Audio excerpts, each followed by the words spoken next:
दुर्गा सप्तशती, क्या ये युद्ध की कहानी है? दुर्गा सप्तशती का जो एसेंस है, जो दुर्गा सप्तशती का रहस्य है, वह एक बिल्कुल अलग है। सप्तशती का जो कीलक स्त्रोत है वो बगलामुखी के तंत्र के दरवाजों को खोलता है, बगलामुखी के माँ के दरवाजों को खोलता है। क्या ये सत्य है? कवच, अर्गला और कीलक। कवच कहते प्रोटेक्शन, अर्गला कहते कुंडी को, कीलक यानी कि आपने उसको सिक्योरिटी बना दी। जीवन के अंदर जो भी आने वाले प्रॉब्लम्स हैं उनको यदि रिमूव करना है तो ये कवच, अर्गला, कीलक आवश्यक है। अब इच्छा तो है मुझे डॉक्टर बनने की, पढ़ाई मैं कर रहा हूँ कुछ और, नौकरी कुछ और कर रहा हूँ, तो कैसे आप सक्सेस हो जाएंगे जीवन में? इस महीने में अगर हम माँ बगलामुखी की साधना करते हैं तो क्या हम भगवान शंकर को प्रसन्न कर सकते हैं? किस तरह से प्रसन्न कर सकते हैं? कैसे भगवान शिव की सेवा करके माई की कृपा कैसे पाओ?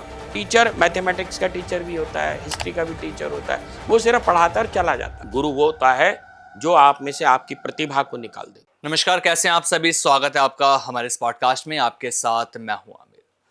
एक नया पॉडकास्ट आप सभी के लिए आज फिर हम लेकर आए हैं। सावन का महीना चल रहा है, बहुत कुछ खास लोगों को रहता है कि पॉडकास्टों में हमें पता लगेगा।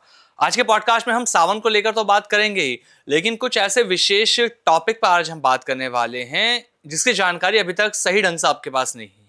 माँ बगलामुखी, जिन्हें कहा जाता है जो हमारे हर तरह के कष्टों को हर लेती हैं। हमारे जीवन में जो परेशानियां होती हैं वो माँ बगलामुखी की आराधना साधना करने से हम दूर कर लेते हैं। लेकिन माँ बगलामुखी कैसे आपके जीवन को बदल रही हैं? क्या कुछ छिपा है माँ बगलामुखी के रहस्य में? ये आज आपको पता लगेगा। बात होगी यहाँ पे बहुत सारे ऐसे रहस्यमयी चीजों को लेकर जो शायद अभी तक किसी भी पॉडकास्ट में आप लोगों को नहीं पता लगा। आज के जो हमारे गेस्ट हैं बेहद खास हैं।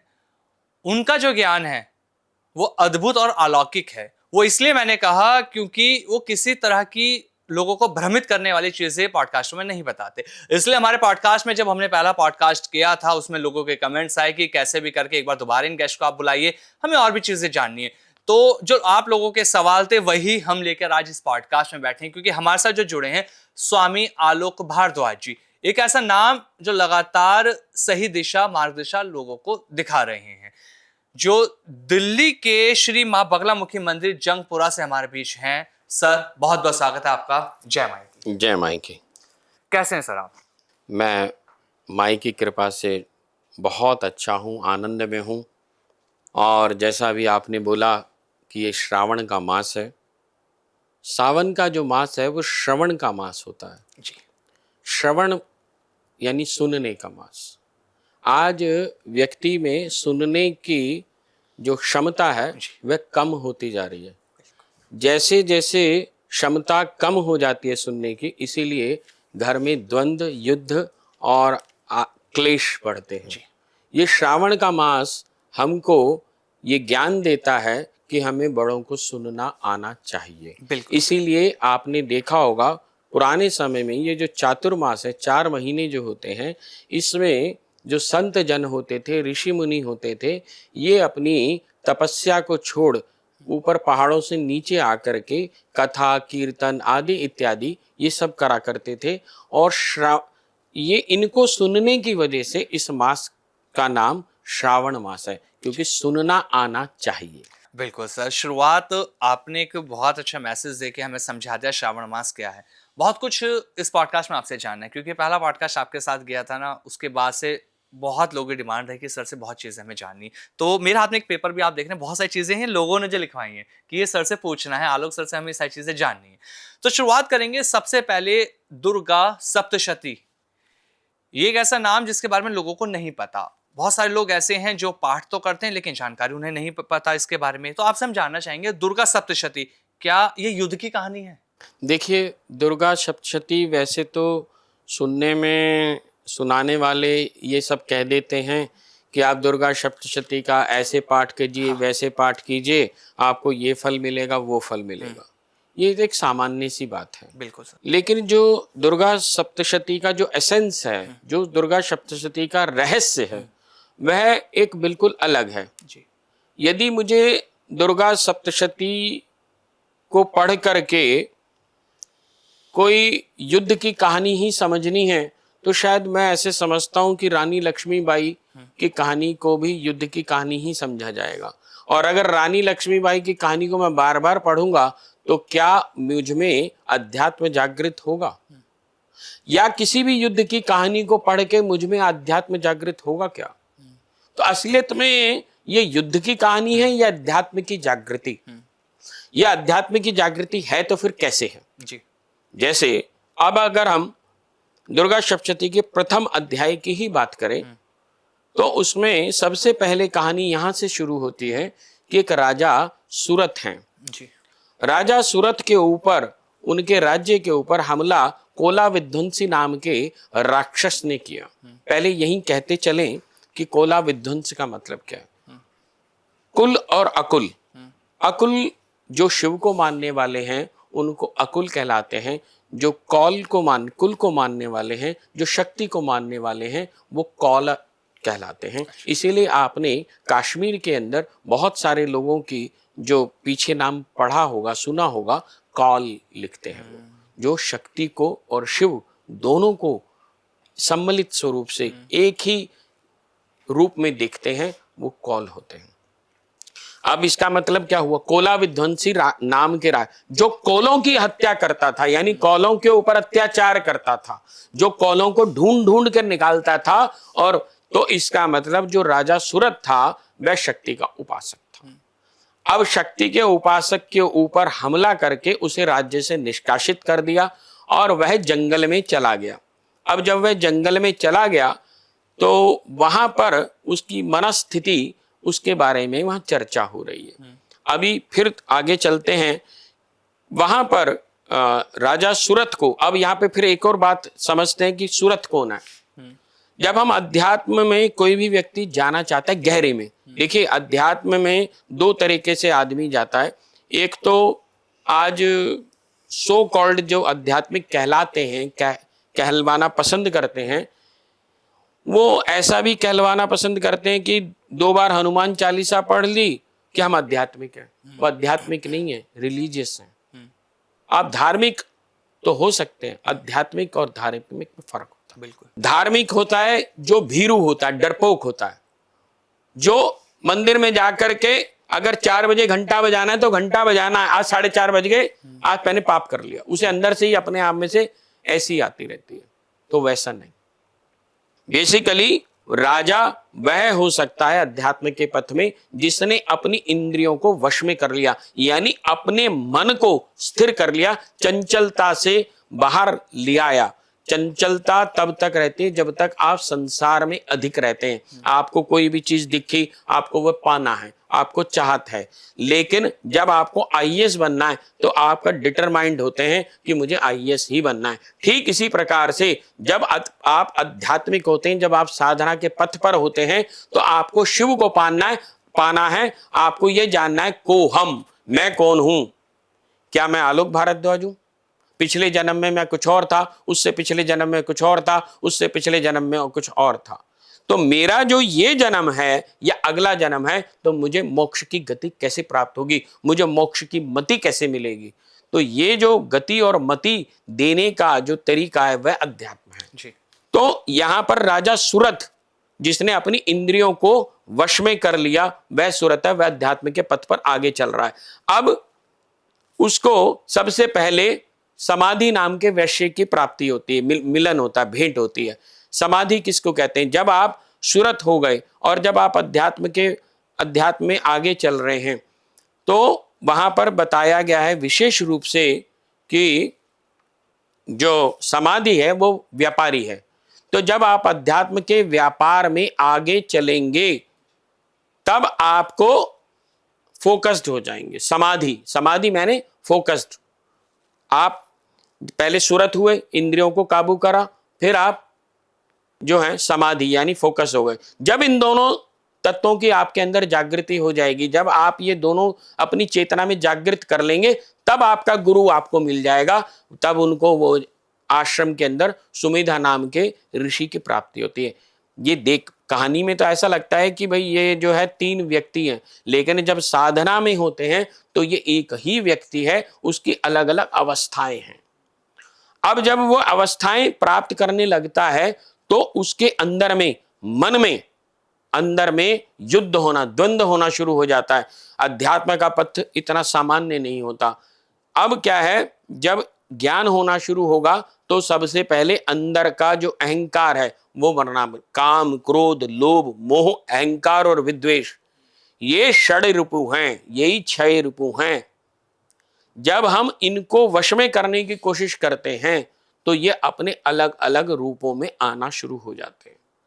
तो जब भगवान विष्णु, जो वहां पर एक कहानी आती है कि भगवान विष्णु योग निद्रा में सो गए, तो जब भगवान विष्णु सो रहे थे तो उनके कान के मैल से मधु और कैटभ नाम के 2 राक्षस पैदा हुए। पहली बात, भगवान विष्णु सो कैसे सकते हैं? और अगर चलो भगवान विष्णु सो भी गए तो उनके कान के मैल से 2 राक्षस कैसे पैदा हो गए? मैं सोता हूं, मेरे कान के मैल से तो राक्षस पैदा नहीं होते, तो भगवान विष्णु के कान के मैल से राक्षस कैसे पैदा? और भगवान विष्णु के कान में इतना मैल था क्या कि राक्षस पैदा हो गए?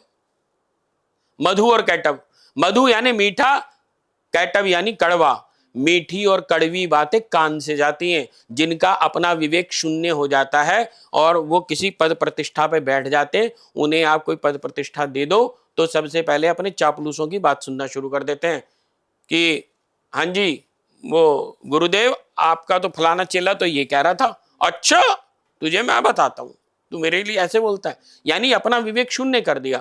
और कोई चापलूस आएंगे, पैर दबाएंगे, कुछ और करेंगे, ऐसा करेंगे, अरे गुरुजी आप तो बहुत अच्छे हो, बहुत अच्छे हो, आपसे बढ़िया कुछ है ही नहीं। तो समझ लो, सतर्क हो जाओ, ये मधु है, ये राक्षस है, ये काटेगा आपको। और कैटभ वो भी।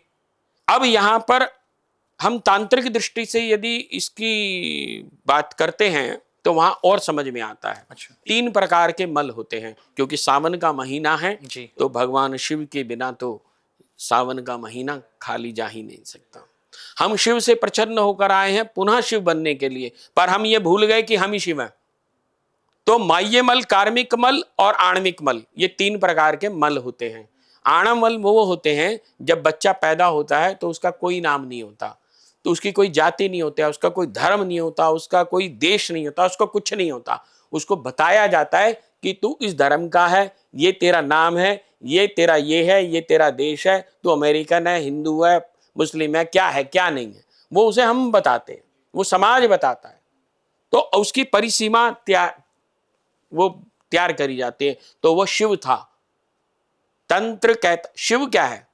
शिव तो स्वतंत्र होते हैं, सर्वतंत्र स्वतंत्र, वही शिव है जो किसी भी तंत्र में नहीं आते। अब इसको सामान्य भाषा में थोड़ी सी समझने के लिए, जैसे एक बहुत बड़ा समुद्र है, उस समुद्र को आप क्या कहेंगे? ये समुद्र है, लेकिन उस समुद्र के पानी को आप बाल्टी में भर लो, तो जैसे आप बाल्टी में पानी को भरोगे तो आप समुद्र नहीं कहोगे, आप कहोगे बाल्टी का पानी है। लेकिन उस बाल्टी के नॉमेनक्लेचर्स और समुद्र के नॉमेनक्लेचर सेम है।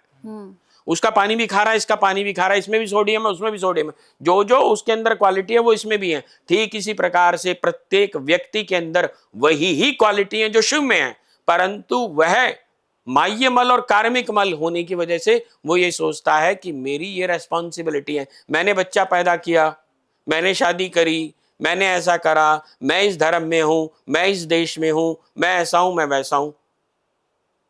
ये मैंने रेस्पॉन्सिबिलिटी, मेरा नाम जैसे ही पैदा होते ही मेरा न को नाम दिया गया आलोक, तो शिव से मैं अलग हो गया ना। नाम से मैं शिव नहीं हूं। बिल्कुल। अगर मेरा नाम भी शिव रख दिया जाएगा तो मैं शिव नहीं बन जाऊंगा। तो शिव बनने के लिए उन तत्वों को जागृत करना पड़ेगा। अब आणविक मल, माह्य मल और कार्मिक मल, जब ये मल हटने शुरू होते हैं या हटाए जाते हैं जब साधना के मार्ग से, तो जब दुर्गा सप्तशती का कोई भी व्यक्ति पाठ करना शुरू कर देता है तो उसकी चेतना जागृत हो जाती है, चेतना का स्तर जागृत हो जाता है। जब चेतना के अलग अलग स्तर जागृत हो जाएंगे तो उसका शिव जागृत हो जाएगा। उसी को पता चलेगा कि कौन हूं मैं ही शिव हूं, को हम। यही महर्षि रमण कहते हैं, को हम, हु एम आई, तू जान कि तू कौन है जी। जब तक तुम यही नहीं जानोगे कि मैं कौन हूं तो तुम इस संसार में आते रहोगे और जाते रहोगे। आपको तो ये पता ही नहीं है कि जिसको हम रेस्पॉन्सिबिलिटी मान रहे हैं वो हमने ली है, जो उसने रेस्पॉन्सिबिलिटी दे करके भेजा था, क्या कि तू जान कि तू कौन है, वो तो हमने निरस्त कर दी, वो तो हम भूल गए। यही जो है आणमल, माह्यमल और कार्मिक मल होते हैं। जब हम अब जैसे इसको मोटे तौर से फिर समझते हैं जी। कि जैसे किसी व्यक्ति की अपॉइंटमेंट एज ए अकाउंटेंट हो जाए, हाँ। और वो अकाउंटेंट तो काम ना करे और एचआर में काम करना शुरू कर दे। वो कहे भाई काम करता रहा, हमें क्या, अच्छा काम कर रहा है, लेकिन 10 साल के बाद कहे जी मेरा तो इंक्रीमेंट नहीं हो रहा। कह रहा कैसे होएगा, तुझे तो अकाउंट डिपार्टमेंट में हमने अपॉइंट करा था, तू तो एचआर में है, हम तो नहीं कर रहे हम तेरा।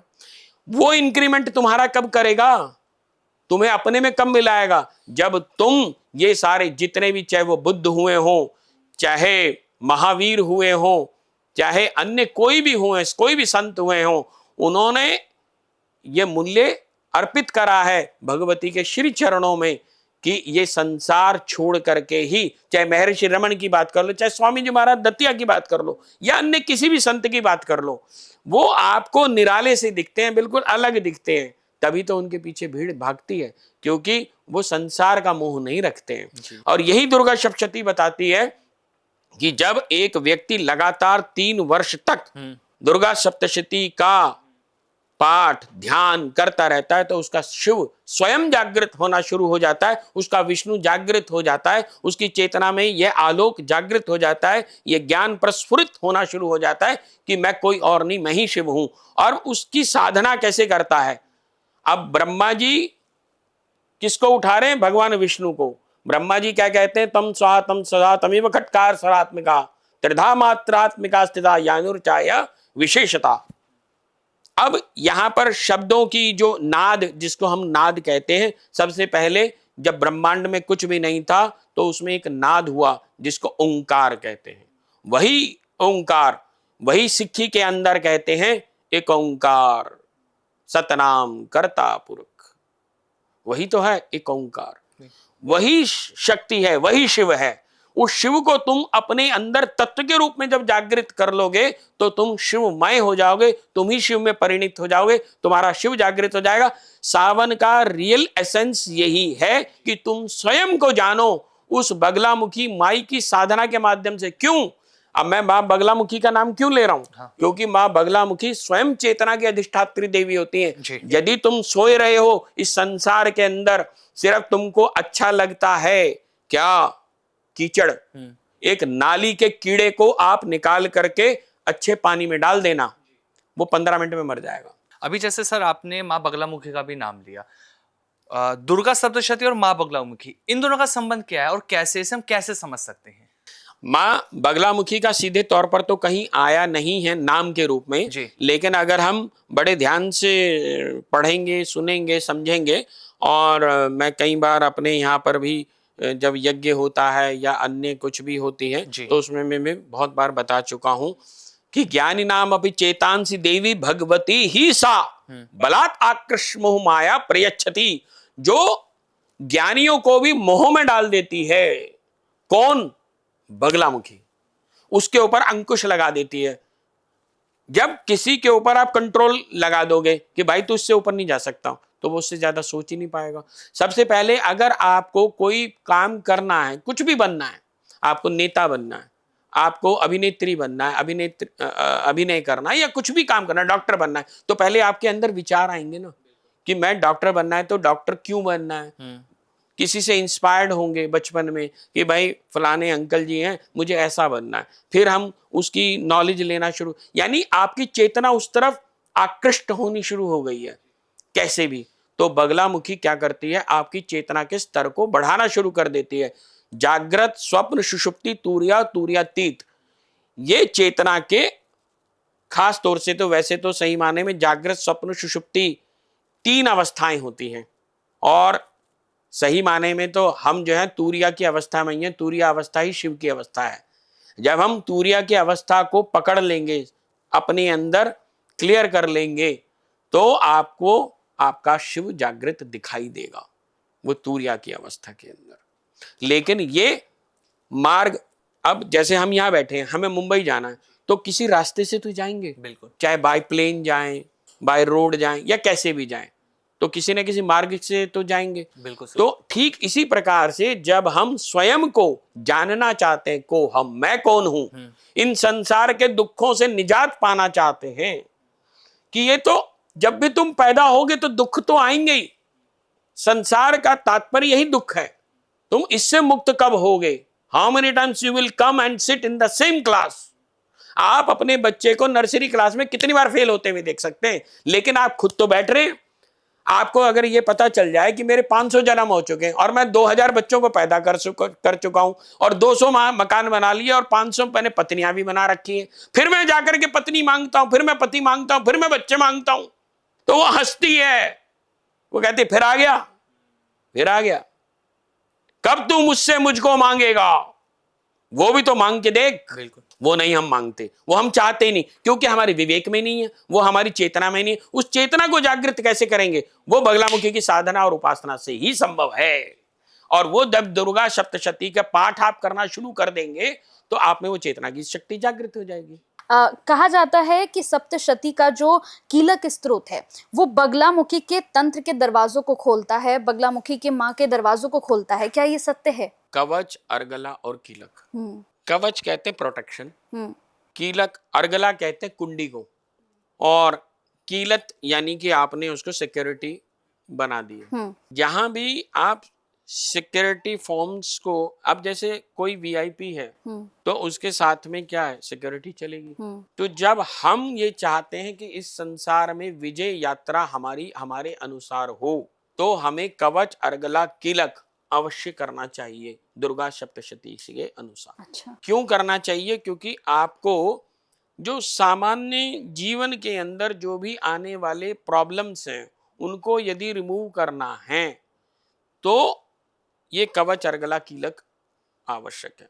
और यदि इसमें इन्हीं कवच, अर्गला, कीलक के साथ साथ अथर्वशीर्ष का पाठ, 11 पाठ यदि कोई व्यक्ति करता है और अपने घर के मंदिर में या किसी भी मंदिर के अंदर माँ को विराजित करता है और अथर्वशीर्ष का पाठ करता है तो माँ साक्षात जागृत हो जाती है जी।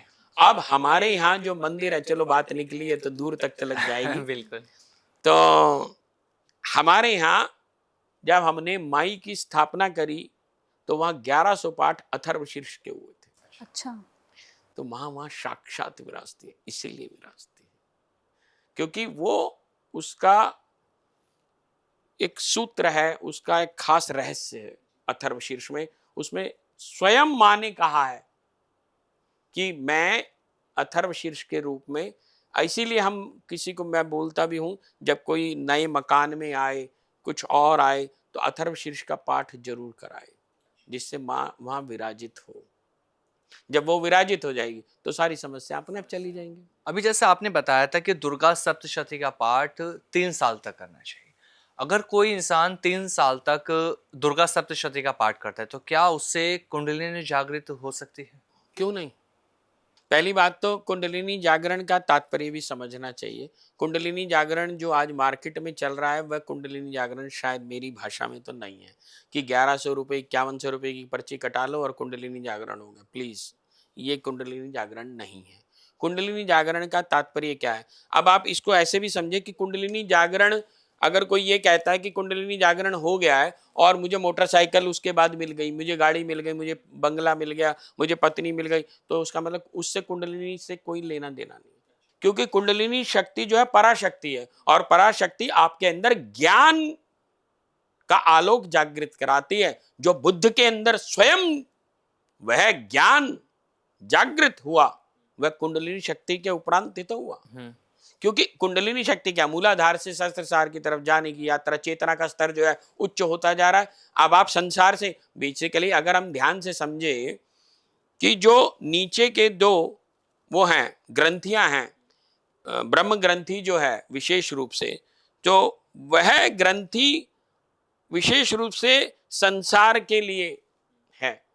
जो मूलाधार है और स्वाधिष्ठान चक्र है वह जब ज्यादा एक्टिव रहता है तो व्यक्ति कामुक अधिक होगा। जिसकी कामनाएं अधिक होंगी संसार को काम का मतलब है कामनाएं, काम की इच्छा जागृत हुई तो कामनाएं भी होंगी। काम क्लीम बीज रूप से है। क्लीम बीज यदि आप विशुद्धता के साथ आ जाएंगे, यानी आप अध्यात्म में गहरे जा रहे हैं, तो वही क्लीम बीज मंत्र जो है आपको अध्यात्म का पथ जागृत करा जाएगा। आप में कामना जागृत हो जाएगी, मुझे मां के दर्शन करने हैं। लेकिन जब वही क्लीम बीज मंत्र आपको संसार पाना है, कि भाई मुझे पत्नी चाहिए, पति चाहिए, XYZ कुछ भी चाहिए वाली बात है, वही क्लीन बीज जो है संसार को देना शुरू कर देगा। लेकिन वहां पर क्या है, वह वीर्य के रूप में निकलना भी शुरू हो जाएगा। अच्छा। क्योंकि वीर्य जो मूलाधार चक्र है, जो स्वादिष्ठान चक्र है, जैसे ही उसके अंदर वीर्य की अधिक उत्पत्ति होगी, काम की तेज जागृत होगा, आपसे रहा नहीं जाएगा, आप वीर्य निष्कलन कर देंगे, आप बाहर चला जाएगा।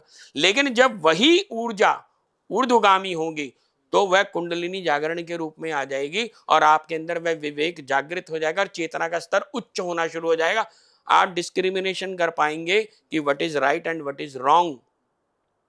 शिव क्या है? शिव देखिए, ज्ञान और उसमें फर्क होता है क्या? बोध में जो ज्ञान होता है वो पुस्तकों से आप ले सकते हैं। जो अंदर जब कुंडलिनी जागरण हो जाती है तो आपके अंदर बोध जागृत हो जाता है। और ये बोध आपको दुर्गा सप्तशती में विशेष रूप से मां बगलामुखी के कुछ मंत्रों के साथ संपुटित मंत्र करने से वह विवेक और जल्दी जागृत हो जाता है। और श्रावण का मास है जैसे, तो श्रावण के मास में विशेष रूप से एक और बात बोलना चाहूंगा कि मां बगलामुखी के खड़गमाला मंत्र यदि कोई करता है तो मैं आपको ये आश्वस्त करते हुए चलता हूं कि खड़गमाला मंत्र यदि आप करेंगे, कोई भी व्यक्ति करेगा और 11 पाठ डेली करना शुरू कर दे, और मैं आपके माध्यम से आश्वस्त कर रहा हूं, आप 44 दिन करके तिल के तेल की जोत जगाइए, खड़गमाला का पाठ करिए, आप माँ के सामने चिट्ठी लिख करके रख दीजिए, मेरी ये समस्या है, आपको रास्ता मिल जाएगा। मतलब एक तरह से चमत्कारी उपाय से हम कह सकते हैं। आप कुछ भी मानिए, मैंने इसको सैकड़ों लोगों के ऊपर वो करा है। और विशेष रूप से जो ये कहते हो कि मेरे ऊपर राहु का हमला होता है, राहु से ये नहीं हो पा रहा, शनि नहीं हो पा रहा, केतु नहीं हो पा रहा, मेरे ऊपर मैं कहीं बाहर निकलता हूं तो ये मेरी नेगेटिव एनर्जी निकली हुई है, मेरा पैर फलानी जगह पड़ गया था तो ऐसा हो गया, ऐसी जगह गए थे ये हो गया, रात को गंदे गंदे सपने आते हैं, ऐसा होता है। आप खड़गमाला करना शुरू कर दो, आपकी सारी समस्या एक सूत्र में है। मतलब संपूर्ण समस्या जीवन की अगर दूर करनी है तो मां बगलामुखी की खड़गमाला का जप पाठ करना शुरू कर दो, आपको पता चल जाएगा।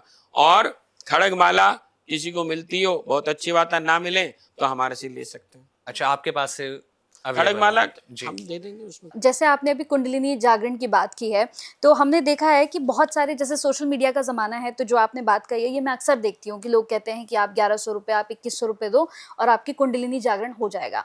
लेकिन आपने बताया कि वैसे नहीं होता है। तो जितने भी लोग इस पॉडकास्ट को देख रहे हैं तो कैसे होगा, मतलब कैसे हम कर सकते हैं इसे? देखिए, अच्छा प्रश्न है। माई भगवती शायद आपके हृदय में बैठ करके आपकी जिह्वा से वह पूछना चाहती है, तो मैं शायद इसका उत्तर देने का प्रयास करता हूँ। माँ का एकाक्षरी मंत्र है, माँ बगलामुखी का एक एकाक्षरी मंत्र होता है।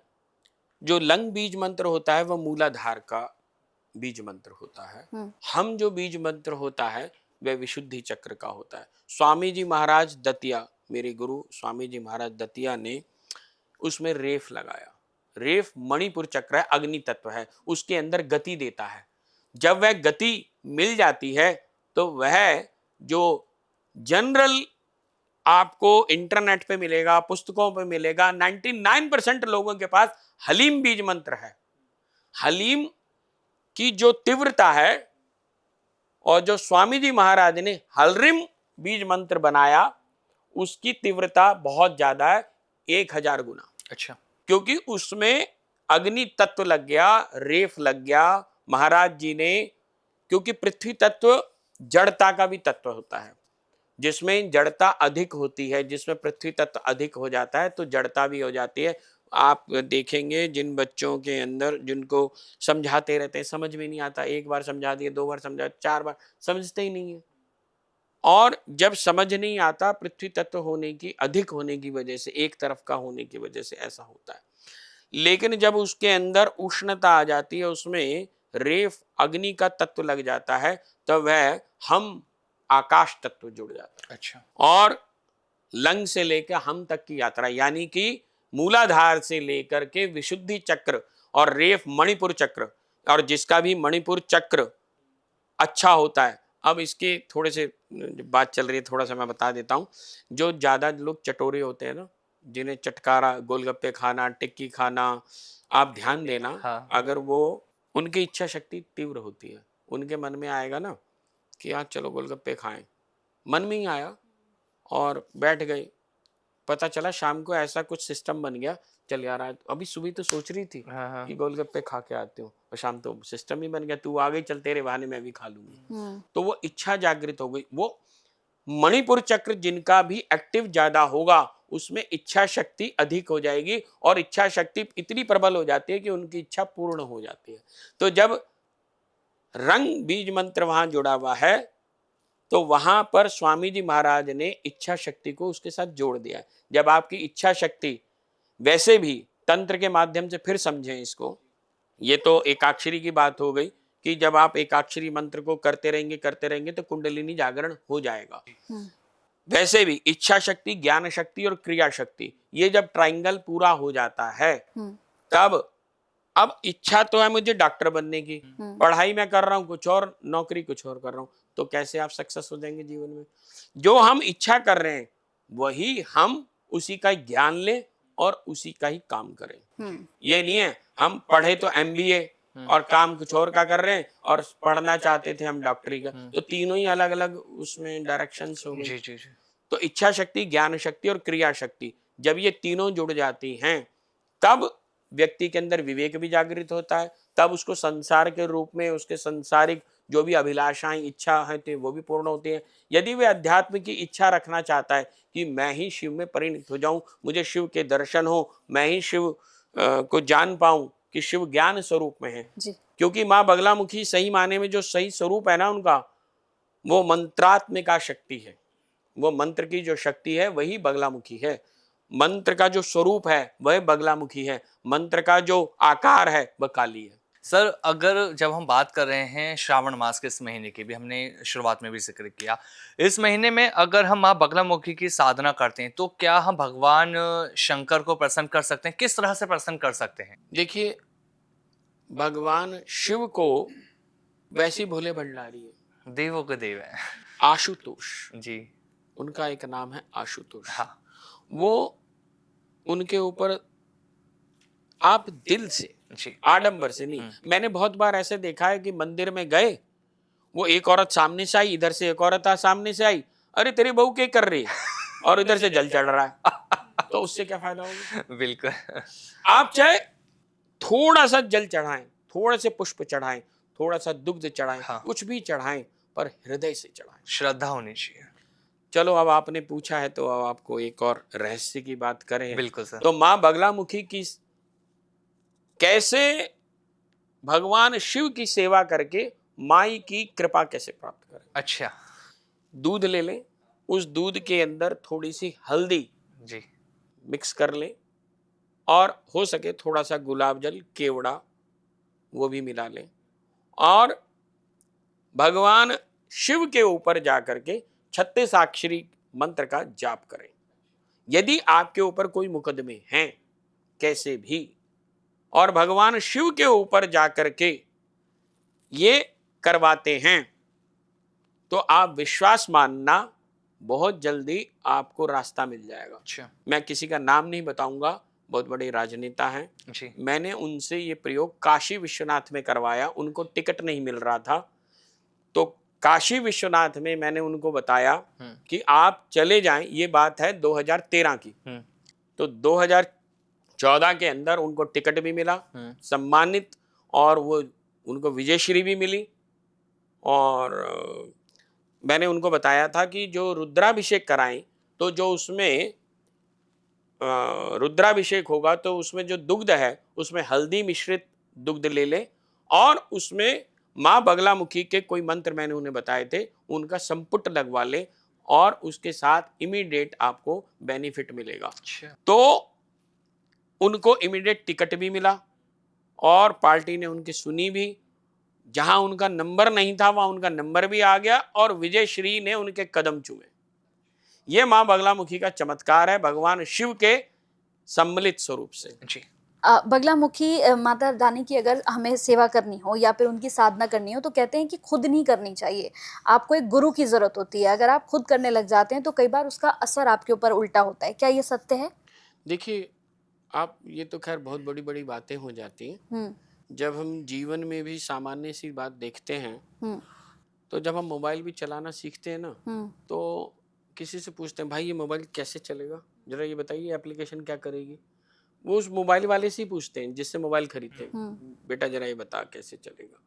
तो हम किसी न किसी से कुछ तो सीखते ही हैं। जब हम गाड़ी चलाना सीखते हैं तो भी किसी से सीखते हैं। हुँ, तो ये तो मंत्र को चलाना है, मंत्र जो आपके जीवन को चलाएगा, जो आपको वैभव देगा, संपन्नता देगा, ऐश्वर्य देगा, जो आपको आपके कार्य में दक्षता देगा। और वैसे भी गुरु ढूंढा नहीं जाता, गुरु आपको ढूंढता है। गुरु आपको खोजता है, गुरु को आप खोज ही नहीं सकते। आपके जीवन में जब आप उस स्तर पर आ जाएंगे, गुरु आपके जीवन में पदार्पण कर जाएगा, आपको गुरु मिल जाएगा। वो तो जस्ट लाइक ए जीपीएस है, हुँ, आप बस सिर्फ सेलेक्ट करा कर देखो।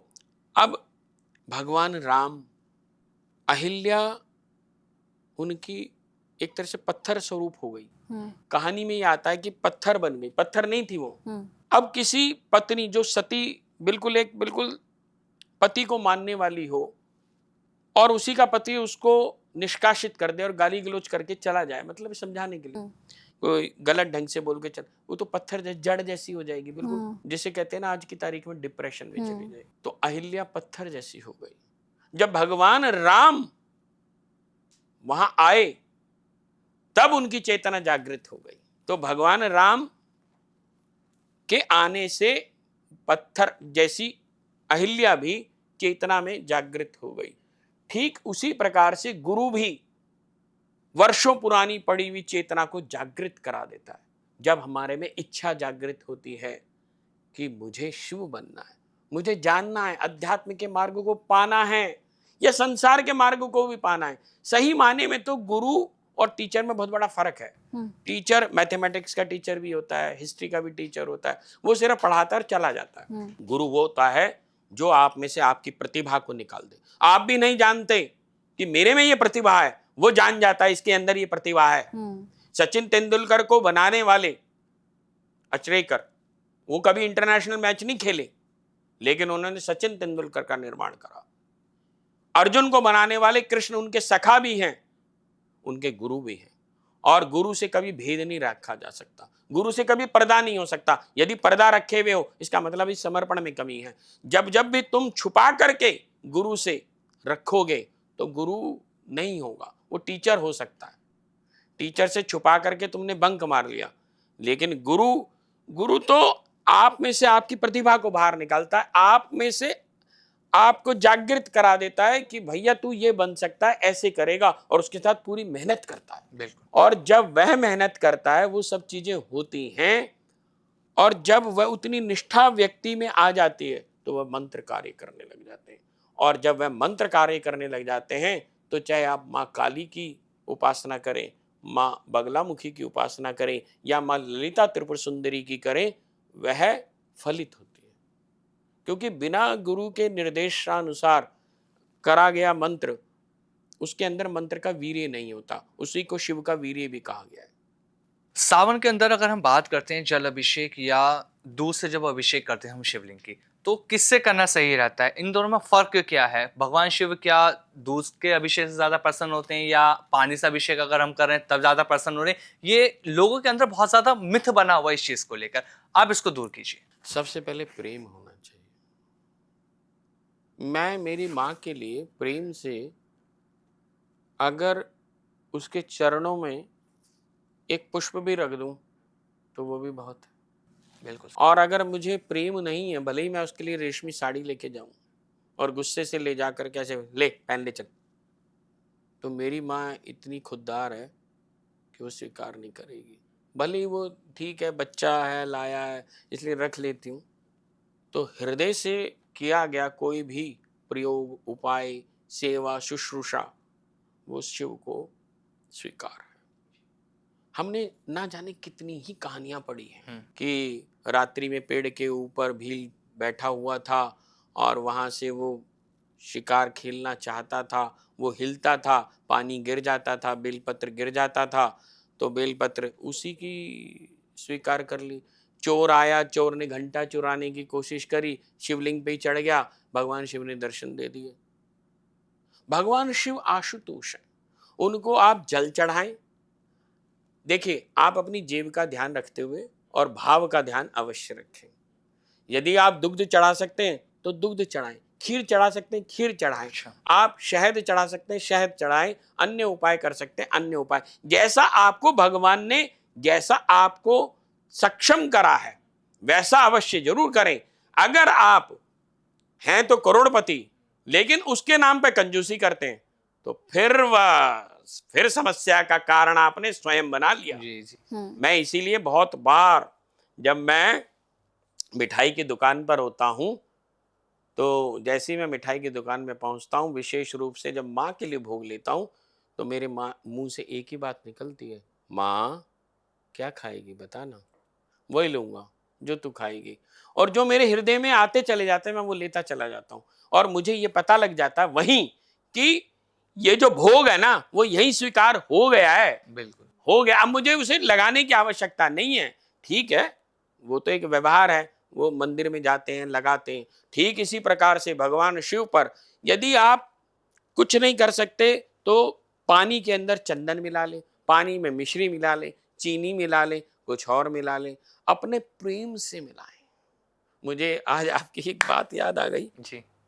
एक बार मैं नीलकंठ जी में था, हाँ सुबह सुबह की बात थी, 2:30 बजे के करीब की।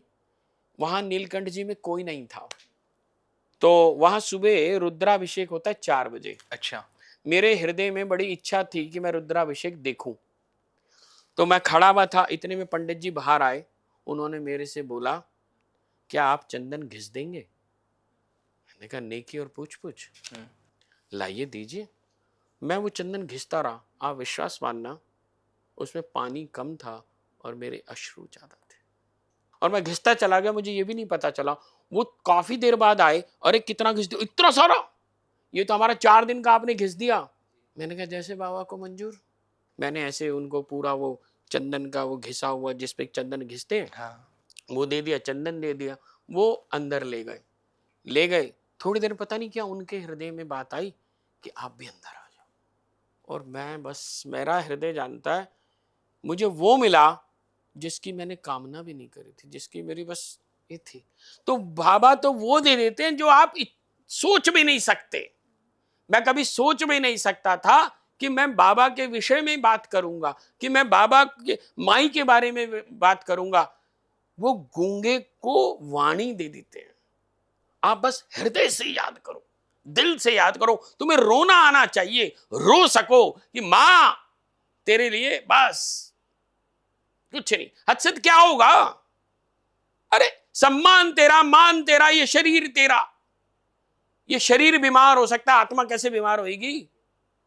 हम बहाना बना लेते, मैं बीमार था इसलिए मैं आ नहीं सका, मुझे बुखार था जी इसलिए नहीं आ सका। अरे शरीर बीमार था, तेरी आत्मा यहां थी तो तू भागा आता।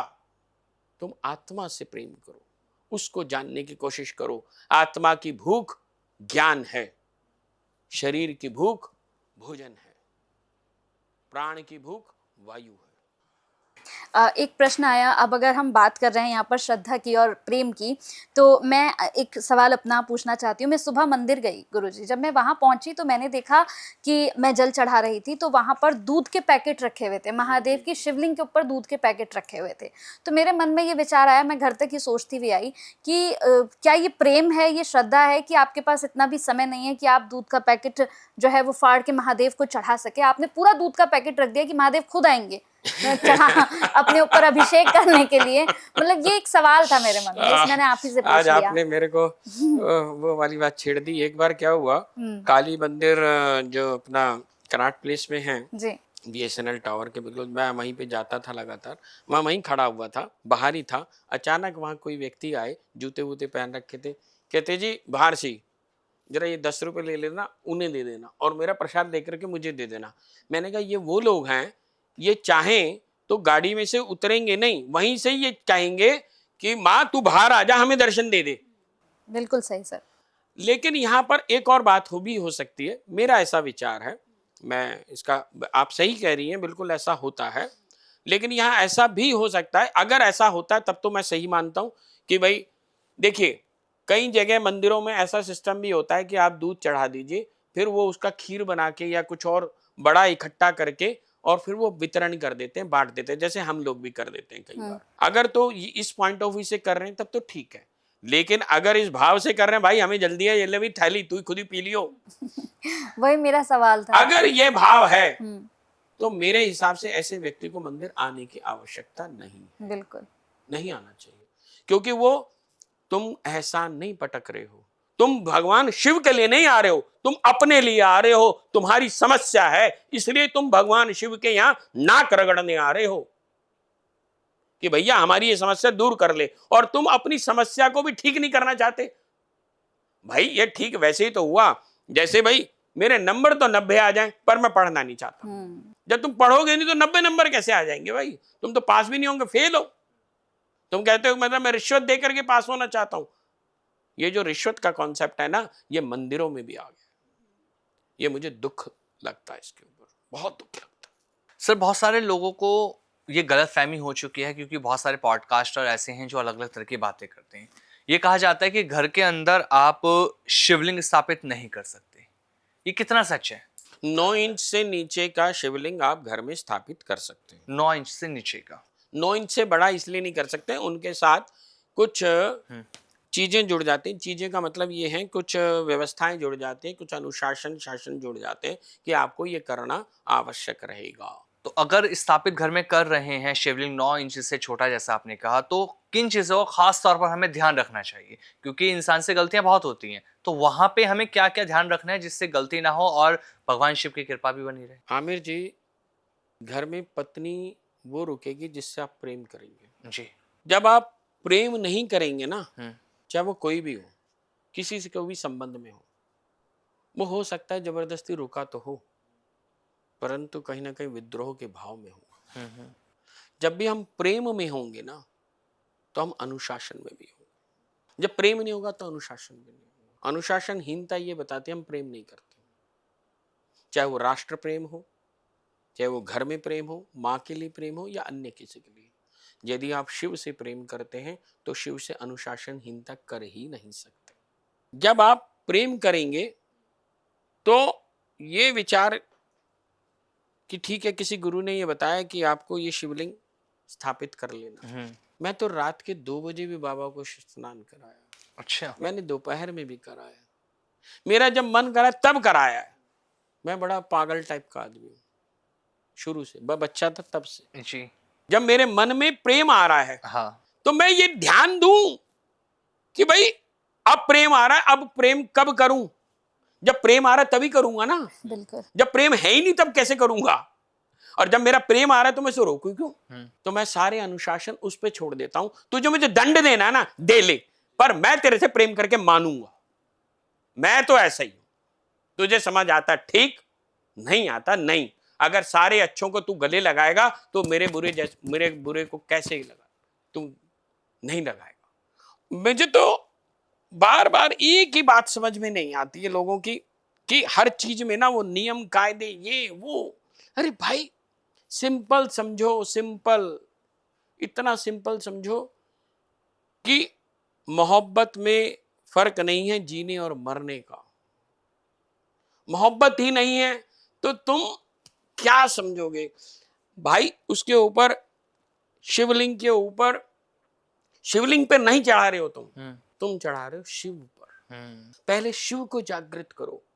शिव यहां जागृत होते हैं, शिवलिंग में नहीं। बिल्कुल। यहां जब शिव जागृत हो जाएंगे तो तुम उल्टे गिलास पर भी अगर शिवलिंग मान करके दूध चढ़ाओगे वो स्वीकार कर लेगा। श्रद्धा, भाव, प्रेम बहुत जरूरी है किसी भी चीज के लिए। मतलब आपके साथ पॉडकास्ट करके सर यकीन मानिए, मतलब जितने मिथ होते हैं जो हम लगातार पॉडकास्ट करते हैं, कहते हैं ना हम दोनों बहुत लोगों से मिलते हैं, तो इतनी सारी चीजें वो क्लियर हो जाती हैं। जैसे अभी हुई है कि ये मैं खुद भी मानती हूँ कि जिस वक्त आपको प्रभु पे प्रेम आ रहा हो आप उस वक्त करो। अब लोगों ने इतने नियम बना दिए हैं कि नहीं सुबह 5 बजे उठकर करो, 4 बजे करो, ये चढ़ाओ, ये मत चढ़ाओ। वो ठीक है। आप देखिए, आप एक सिस्टम बना सकते हैं, लेकिन अभी मुझे अपनी मेरा बेटी है, अब मुझे प्यार आ रहा है, मैं यहाँ से गया हूँ, वहां जा रहा हूँ, मेरी बच्ची पे प्रेम आ रहा है, तो मतलब मैं सोचूंगा कि हाँ मेरी बच्ची सो रही है, मैं नहीं उठाऊंगा, मैं तो जाना खड़ा ही हूँ। हाँ, मुझे बिल्कुल। मुझे तुझे जो है गोद में लेना है, मुझे हक करना है, मुझे अच्छा लग रहा है मुझे। जब मुझे प्रेम नहीं आ रहा तब मैं प्रेम कैसे करूंगा? बिल्कुल, बिल्कुल सर। जैसे एक सवाल है सर अब मेरा, जैसे माँ बगलामुखी की अगर हम बात कर ही रहे हैं, बहुत से साधक ये कहते हैं कि माँ बगलामुखी की अगर साधना आप गलत तरीके से करते हो, तो वो आपके जीवन में आर्थिक तंगी ले आती हैं, आपको बहुत परेशान करना शुरू कर देती हैं। क्या ये सब सत्य है? देखिए गलत तरीका क्या है, जब प्रेम नहीं है तो तरीका ही है ना फिर खाली। हुँ, तो पहले प्रेम तो लाओ, मम्मी अम्मी आई हैं, कुछ भी तो बोलो, बोलना तो सीखो, रोना तो सीखो उसके लिए। जब तुम्हें भूख लगेगी तुम रोओगे और वो अपने आप भागी आएगी। हुँ, जब तुम सोचोगे कि भाई मैं रोऊंगा तो कैसे लगूंगा, चार जने देख रहे हैं, तो इसका नाम भी प्रेम कमजोर है। अभी प्रेम कमजोर है। जब तुम में प्रेम है ना तो तुम सोचोगे नहीं पड़ोसी क्या देख रहा है, अड़ोसी क्या देख रहा है, ये क्या हो रहा है, अरे जब भाड़ में गया। सर भगवान शिव की जब बात हो रही है तो भगवान शिव की तीसरी आंख का आध्यात्मिक रहस्य क्या है, ये भी मैं आपसे जानना चाहूंगा। आज आप देखिए, सही मायने में जब चेतना जागृत हो जाती है, जी। चेतना की जागृति ज्ञान से होती है। हाँ। और तीसरा नेत्र ज्ञान। आपके समक्ष कोई व्यक्ति, अब मैं इसको ऐसे समझने का प्रयास करता हूं। हाँ। बुद्ध जा रहे हैं, जंगल से निकल रहे हैं, उनके पीछे से अंगुलीमाल चाकू लगा करके बोलते हैं रुक जा, तू ठहर जा। बुद्ध कहते हैं मैं तो ठहर गया, तू कब ठहरेगा? बुद्ध ने इतना ही बोला और अंगुलीमाल के हाथ से चाकू छूट गया। अच्छा। क्योंकि बुद्ध आचरण में हैं। आज के सो कॉल्ड जो संत हो गए या XYZ गुरु हो गए, वो आचरण से नहीं है। आपको अपने आचरण में भी वह ज्ञान उतारना होगा। जब आपके आचरण में आ जाएगा ना, तो जब आप किसी को बोलोगे तो आपके हृदय में आ जाएगा और आपको मानने पर विवश होना पड़ेगा, और प्रेम आपको विवश करा देता है। आप हमेशा पीले वस्त्रों की, मैंने जब इससे पहले भी पॉडकास्ट किया था तब भी आपने पीले वस्त्र पहने थे, और जब भी हम बात करते हैं तो आप कहते हैं कि माँ बगलामुखी को स्वर्ण, पीले वस्त्र, हल्दी, ये सब कुछ बहुत पसंद है, तो इसका महत्व क्या है?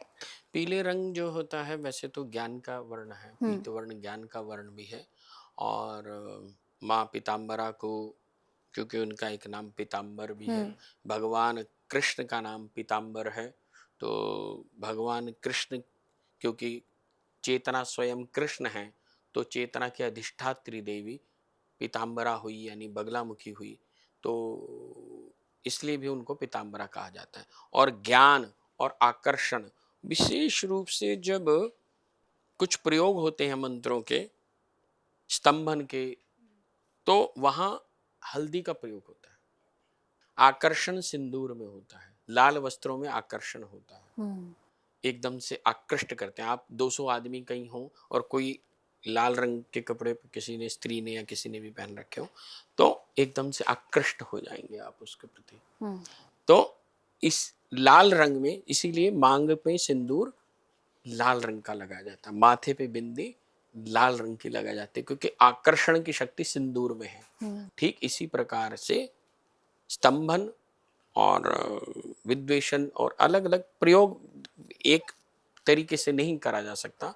तो मंत्रों का उपयोग और प्रयोग करते हुए हल्दी का प्रयोग करते हैं, जैसे हम तिल का प्रयोग करते हैं। चलिए अब बात निकली है तो एक और बात करते हैं कि भगवान शिव के ऊपर, जैसे अभी हमने चर्चा करी थी कि हल्दी का प्रयोग करें, हल्दी चढ़ा सकते हैं, सूखी हल्दी भी चढ़ा सकते हैं, अच्छा। जो पिसी हुई हल्दी होती है, या हल्दी की गांठ भी चढ़ा सकते हैं, या दुग्ध हल्दी मिश्रित करके और उसको चढ़ा सकते हैं।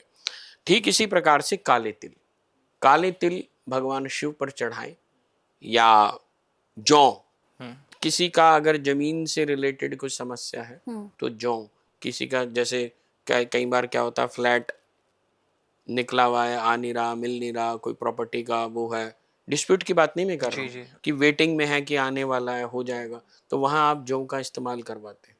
या किसी के ऊपर जैसे कोई शारीरिक कष्ट है तो वहाँ गिलों का उपयोग भी होता है। हम दूध में डुबो करके उसको रात्रि भर करा करके उस दूध को भगवान शिव पर बगलामुखी के मंत्रों के साथ उसके भगवान शिव पर चढ़वाते हैं और गिलो। सर जब छोटे छोटे उपायों की बात चल रही है तो कुछ उपाय में ऐसे, क्योंकि आपके साथ जब पॉडकास्ट कर रहा आप उपाय बहुत कम बताते हैं, आप जल्दी से उपाय नहीं बताते किसी को, और अधिकतर पॉडकास्टों में क्या होता है सिर्फ उपाय पे बात होती है जिससे लोगों को अट्रैक्ट किया जाता है। यहाँ पे हमारे इस पॉडकास्ट का जो मेन मोटिव होता है लोगों को सही जानकारी देना कि हमारे ग्रंथ क्या कह रहे हैं, कहाँ पे क्या लिखा हुआ है। लेकिन मैं जो उपाय अब आपसे जानना चाह रहा हूँ, छोटे उपाय होंगे लेकिन वो ऐसे उपाय होने चाहिए जो हमारे ग्रंथों से जिनका आंसर मिल सके, या जो आज के डेट में पॉडकास्ट में चल रहे हैं ना, मैं नहीं चाहता कि हम भी इस पॉडकास्ट में वही चीजें बताएं। बहुत सारे लोग ऐसे हैं जिन्हें लगता है कि उनके जीवन में आर्थिक तंगी लगातार बनी रहती है, संघर्ष लगातार कर रहे हैं, निकल नहीं पा रहे इन चीजों से बाहर।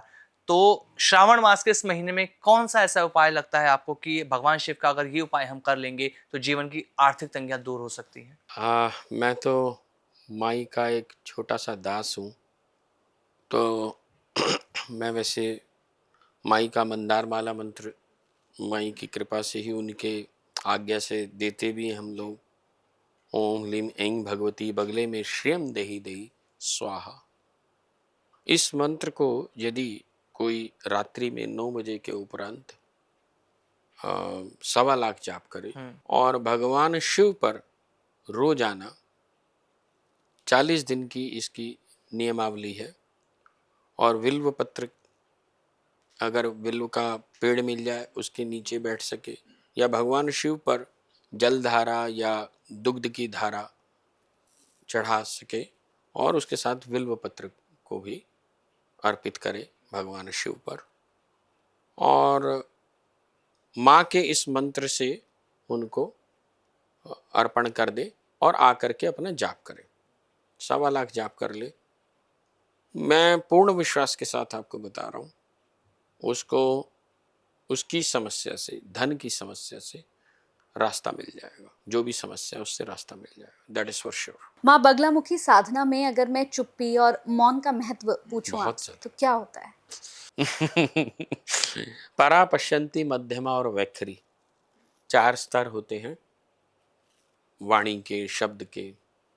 सही मायने में गुरु वही होता है जिसके सम्मुख हम आए, बैठ जाएं, हम कुछ ना बोलें और हमारे संशय चले जाएं, और हम उठें कि मेरी जो समस्या थी मुझे उसका जवाब मिल गया।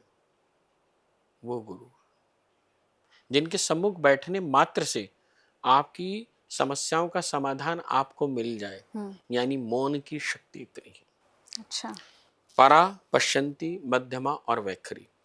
वैखरी जो हम बोल रहे हैं, शब्द के रूप में बोल रहे हैं, वो बिखर गई, उसकी एनर्जी कमजोर होती है। जब आपने कोई इच्छा करी तो इच्छा कहाँ हुई? मन में। तो मन में की इच्छा जब आप बोल देंगी ना, पूरी नहीं होगी। जब आप मन की इच्छा को हृदय में धारण करेंगी और उसके अनुसार कार्य करना शुरू कर देंगे, डिटरमाइंड होकर के, कि सपोज करो आपको मर्सिडीज खरीदनी है, फॉर एग्जांपल मैंने मर्सिडीज खरीदनी है और इतने टाइम में खरीदनी है, ये मैंने इच्छा रखी है, ऐसे करना है, ये इसका ब्लूप्रिंट है, लेकिन इच्छा अंदर है। अगर आप सबको बोलते फिर रहे हैं कि भाई मैं 2 महीने में मर्सिडीज खरीदूं, नहीं आएगी, फिर हम कहेंगे हमें नजर लग गई। नजर नहीं लगी, हमने अपनी ऊर्जा का विखंडन कर दिया। जो भी व्यक्ति डिटरमाइंड होंगे वो अपनी बातों को जगह जगह बोलते नहीं, इसलिए मौन रहना आवश्यक है। इसीलिए जो संत होते थे, पुराने जो भी होते थे, वो कम बोलते थे। वो साल में 1 आध महीना, 40 दिन ऐसे विशेष रूप से मैं उज्जैन में गया, वहां मौनी बाबा के मुझे दर्शन करने का भी लाभ मिला, उनके सम्मुख बैठने का भी लाभ मिला, उनके साथ मैं यज्ञ भी कर पाया, उनका आशीर्वाद प्राप्त कर पाया। वो कभी बोलते नहीं थे मौनी बाबा, तो मुझे उनसे आशीर्वाद मिला। तो मैं, जैसे आपने मौन की बात करी, तो मुझे वो एकदम से पता नहीं कैसे उनका चेहरा याद आ गया। तो मुझे याद है, तो वो कभी बोलते नहीं थे, वो लिख करके बात करते थे। तो जब आप मौन की शक्ति को जान जाएंगे, ओशो ने भी एक समय में आने के उपरांत काफी समय तक बोलना बंद कर दिया था, तब उनकी शक्ति जागृत होनी शुरू हो जाए। जब भी हम, वैसे भी जो ज्यादा बोलता है ना उसके विवाद ज्यादा होते हैं। क्यों? ऊट पटांग निकलेगा तो समझाना कुछ चाहेगा, निकलेगा कुछ, बोलेगा कुछ। तो जब ज्यादा निकलेगा, ज्यादा बोलेगा, तो क्यों हो रहा है? क्योंकि एनर्जी खराब हो रही है। परा, पश्यंती, मध्यमा और वैखरी शब्द के 4 स्तर होते हैं। जब परा के स्तर पर होते हैं तो मौन और अधिक गहरा होना शुरू, और हम परा के स्तर पर आ जाते हैं। जब हम परा के स्तर पर आ गए तो यानी बगलामुखी के स्तर पर आ गए, उसकी शक्ति जागृत होनी शुरू हो गई। यानी कि परा की शक्ति, शिव की शक्ति, जो अभी हम जागृत, स्वप्न, सुषुप्ति, तूर्या और तूर्यातीत की बात कर रहे थे, तूर्यातीत की अवस्था या तूर्या की अवस्था मौन से ही आएगी, बोलने से नहीं आएगी। जो अधिक बोलता है वह कैसे प्राप्त कर पाएगा? शिव को जानना है, शिव को मानना है। मैं हमेशा एक ही बात बोलता हूँ, मेरा मतलब मुझे तो एक ही बात समझ में आई आज तक, मतलब बहुत मोटी बुद्धि है शायद मेरी, कि मुझे तो बस एक बात समझ में, बाबा से प्रेम करो, माँ से प्रेम करो। और ये प्रेम ऐसा भी नहीं है जब तुमने कभी किसी स्त्री से प्रेम नहीं करा, जब तुमने किसी पुरुष से प्रेम नहीं करा, जब तुमने अपनी माँ से, जिसने तुम्हें जन्म दिया, उससे प्रेम नहीं हुआ, तो तुम जगत की माँ से कैसे प्रेम कर सकते? तुम्हारी माँ भूखी सोती हो और तुम मंदिर अमंदिर जाके भंडारे करते हो, तो तुम्हारा भंडारा कभी स्वीकार नहीं होगा। इम्पॉसिबल। आप ये आडंबर करना बंद कर दो। माँ को प्रताड़ित करते हो, अपने पिता को प्रताड़ित करते हो, माँ और बाप से गलत ढंग से व्यवहार करते हो, और मंदिर में जाकर शिव के ऊपर तुम जल चढ़ाते हो, तुम्हारा जल स्वीकार नहीं शिव को। सर, बहुत सारे लोग ऐसे भी हैं जिन्हें लगता है कि नींद में डर जाते हैं या बुरे सपने आते हैं, घर के अंदर ऐसा लगता है कि नकारात्मक ऊर्जा है, मन नहीं लगता, तो आपके पास उसके लिए भी कोई उपाय ऐसा है? खड़कमाला। आप खड़गमाला जब करने लगेंगे तो आपको पता चल जाएगी उसकी ऊर्जा क्या है। अच्छा। किसी भी प्रकार के ग्रह आपके विपरीत नहीं जा सकते, कोई शनि आपके विपरीत नहीं जा सकता। हाँ। पहली बात, जो माँ का सच्चा उपासक होगा वह किसी ग्रह से नहीं डरेगा, और जो ग्रह से डरेगा वो माँ का उपासक नहीं हो सकता।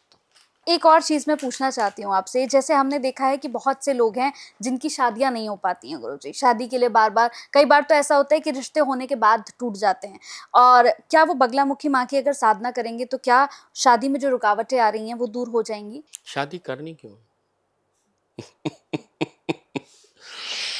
शादी प्रेम से होगी। आज हम, पता है, मैं ये जीवनसाथी.com जब हम खोलते हैं, या XYZ जो भी इस तरह की .com खोलते हैं, तो वहाँ पता है क्या ढूंढते हैं? इंजीनियर, डॉक्टर, CA या XYZ इसम। कभी प्रेमी ढूंढते हैं क्या? प्रेम सड़कों पे नहीं बिखरता हुआ मिलता। जब तक हम प्रेम जागृत नहीं करेंगे तो हमारे संबंध कैसे स्थायी हो सकेंगे? बिल्कुल। जब हम ढूंढ तो CA रहे हैं तो CA ही तो आएगा, प्रेमी ढूंढना आएगा। और जब प्रेमी होगा ना, प्रेम में मैंने ऐसे भी देखा है जो अपनी प्रेमिका के लिए CA बन गया। सर, आपका मंदिर श्री माँ बगलामुखी जंगपुरा दिल्ली में है, वहाँ पे किस किस तरह के हवन यज्ञ होते हैं जो लोग अपने जीवन में मनोकामनाएं पूरी करना चाहते हैं, कष्टों से बाहर निकलना चाहते हैं? जैसा अभी कंचन का सवाल था विवाह को लेकर, जिन लोगों का विवाह नहीं हो रहा, विवाह करना चाहते, तो क्या इस तरह के कोई हवन यज्ञ आपके यहाँ पे होते हैं? हमारे यहाँ रविवार को, प्रत्येक रविवार निःशुल्क यज्ञ होता है। अच्छा। उसमें हर प्रकार की आहुतियां अर्पित होती है माई को। अच्छा। उसमें माँ प्रत्यंगिरा की भी आहुति होती है, जिनके ऊपर तंत्र बाधाएं हो जाती हैं, बार बार परेशान करते हैं लोग, तंत्र करते हैं, तो माँ प्रत्यंगिरा का जब हम प्रयोग करते हैं तो माँ प्रत्यंगिरा जब स्वयं अपनी आहुति लेकर के जाती है तो उसका कष्ट कट जाता है। अच्छा। माँ लक्ष्मी की इसी प्रकार से जब हम आहुति प्रदान कराते हैं तो एक अलग ही अद्भुत नजारा सा हो जाता है। साक्षात ऐसा लगता है मानो माँ लक्ष्मी स्वयं अपनी आहुति लेकर के जा रही है, और जिसके हाथ से वो ले जाती है उसका कल्याण हो जाता है जी। उसको धन, संपदा, वैभव, ऐश्वर्य, सुख, समृद्धि सब कुछ प्रदान होता है। अभी रिसेंटली एक हफ्ते, मुश्किल से 15 दिन पहले एक बच्चा आया, तो उसकी नौकरी चली गई थी। उसने बोला गुरुजी मेरी नौकरी चली गई है, मैंने बेटा तू संडे को आता रहे। संडे वो आया, 2-3 हफ्ते में ही उसकी दूसरी नौकरी लग गई, और जहाँ पहली नौकरी लग गई थी वहाँ 2 लाख रुपए उसके फंसे हुए थे। अच्छा। तो वहां से उसे 60,000 रुपए मिल गए, जो उन्होंने मना कर दिए थे 2 लाख हम नहीं देंगे, वहां से 60,000 रुपए भी मिल गए, नई नौकरी मिल गई। तो माँ के चमत्कार तो मैं हर रोज, प्रतिदिन, प्रति क्षण देखता हूँ। जी बिल्कुल। स्वास्थ्य के संबंध में, संबंध विच्छेद के, मेरे पास जो आने वाले इस समय में अगर मैं आपको बोलना शुरू करूंगा ना तो यू विल बी सरप्राइज कि मेरे पास लगभग संडे में 150 से 200 व्यक्ति रहते हैं जी। और उन 150 से 200 जन में से कम बता रहा हूं 75-80 लोग सिर्फ डिवोर्स केस, अच्छा। सिर्फ डिवोर्स केस। और उस डिवोर्स केस में कोई 1 करोड़ मांग रही है, कोई मांग रहा है, कोई कुछ हो रहा है, कोई 70 लाख, कोई 50 लाख, कोई किसी का, यही सब चल रहा है। कहीं लड़कियां प्रताड़ित हैं, कहीं बच्चे। आजकल तो एक नई और वो सिस्टम शुरू हो गया, लिविंग रिलेशनशिप। बिल्कुल। लिविंग रिलेशनशिप के अंदर है, वो लड़के ने वो बेचारी मेरे पास आई, उसकी माँ लड़की की, उसने दिखाई बच्ची की फोटो, मैंने पूछा ये कितने साल की है, कहती 32-33 साल की। मैंने कहा अच्छा जी। मैंने कहा लड़के की फोटो दिखा, कहती जी लड़की। मैं कहा लड़का है, मैं कहा इसकी तो शादी हुई भी ऑलरेडी। अब वो रोई, कहती जी हैं। मैंने कहा हाँ मैं कंफर्म बता रहा हूँ, उसके बच्चे भी हैं, आप जाके चेक कर लेना। कहने लगे बंगाल का आदमी है और ये लड़की तो यहाँ की है और वो दोनों इकट्ठे रह रहे हैं और वो मना कर रहा है शादी नहीं करूंगा, रह उसी के साथ रही है। तो जैसे ही मैंने उसे बताया कि 42 साल, उसने बताया कि 42 साल का आदमी है, 32 साल की लड़की है, लिविंग रिलेशनशिप में रह रहे हैं, वहां उसे बेवकूफ बना रहा है, शादी वो उसे करना नहीं चाह रहा। अब यहाँ क्या बोलूं, चाहे वो लड़का हो या लड़की हो, एक तरह से यही तो कहूंगा ना, तुम्हारे दिमाग में पत्थर पड़ गए क्या? सही बात है सर। तुम अपना जीना मरना खुद नहीं तय कर पा रहे हो और उस 30 साल के प्रेम को जो तुम्हें माँ बाप ने दिया, वो 6 महीने के प्रेम से कैसे तुम उसको रूपांतरित कर सकते हो? जिसने तुम्हें पढ़ना लिखना सिखाया, तुम्हें इतना काबिल बनाया कि तुम इस स्तर को, तुम झुग्गी में भी तो हो सकते थे। तुम्हें उस माँ बाप की वजह से ही तो तुम्हें ये स्तर मिल पाया, तो उनको तुम दरकिनार करके कैसे किसी का ऐसे कर सकते? लेकिन आज समाज विखंडन की ओर है। आप विश्वास मानना, अगर सबको इकट्ठा हो करके माई की साधना में लग जाएं, तब मैं समझ पा रहा हूं कि समाज को ठीक दिशा मिल जाए तो कोई चमत्कार हो जाए।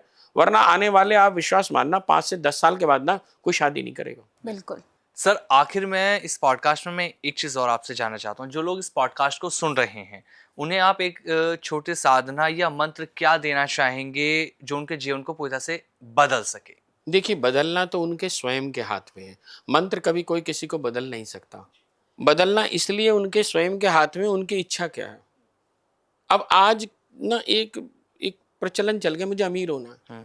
अमीर होना क्या होता है? अमीर होने से क्या होता है? आप प्रेमी बनो, आप सक्सेसफुल बनो, आप अपने प्रोफेशन के अंदर एक्सपर्ट बनो, सक्सेस अपने आप आ जाएगी। आप अपने प्रोफेशन में तो एक्सपर्ट होना नहीं चाहते, अमीर बनना चाहते हो। काम ना करूं, रात को सोते सोते बस ऐसा कोई चमत्कार बताओ, छत फट करके सोने के सिक्के गिर जाएं। ऐसा नहीं होता जी जी। ऐसा कभी कुछ नहीं होता। अगर ऐसा होता तो मेरे ख्याल से भगवान कृष्ण स्वयं इस पृथ्वी पर आए, भगवान राम स्वयं इस पृथ्वी पर आए, और ना जाने कितने ही, मैंने गुरु नानक को भी सुना, वो भी यहाँ है। कभी उन्होंने कभी किसी को ये नहीं कहा कि जा तू, उन्होंने तो, उनके पिता ने 10 रुपए दिए तो उन्होंने कहा कि भी अच्छा काम कर ले, तो गुरु नानक देव ने तो उसका भंडारा करा दिया। तो अच्छे काम करो, जग तुम पर स्वयं मुग्ध हो जाएगा, ये रामकृष्ण परमहंस कहते हैं। चरित्रवान बनो, जग तुम पर स्वयं मुग्ध हो जाएगा। बिल्कुल सर, और ये पॉडकास्ट लोगों के जीवन को जरूर बदलेगा, क्योंकि आज का जो पॉडकास्ट रहा, हमने इसमें माँ बगलामुखी की भी बात कर ली, सावन को लेकर भी बहुत कुछ आपने हमें बताया, दुर्गा सप्तशती एक ऐसा विषय जिसको लेकर लोग अभी तक जागरूक नहीं थे, इस पॉडकास्ट में अच्छे तरीके से सारी चीज़ें समझ में आ पाएंगी। तो हमारा मकसद सर यही था आपके साथ पॉडकास्ट करना, ताकि लोगों को जागरूक किया जाए। Thank you so much sir, आप जोड़े, आपने इसी जानकारी हमें दी। जय माई की, जय माई की, जय माई।